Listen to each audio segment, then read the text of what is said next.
જોઈ લ્યો તમે આ 4 વ્હીલ સનેડો કરેલ હે ઘરે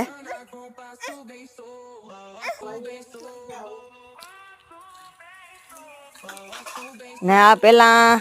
જૂનો હતો ઘહીને કલર કરીને આવું બનાવ્યો આ બધું નવું હે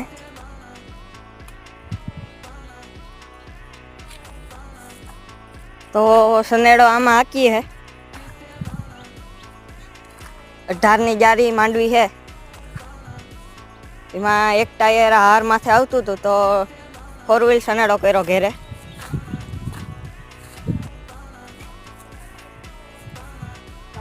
તો આ જોઈ લ્યો નવું સાયલેશન નાખ્યું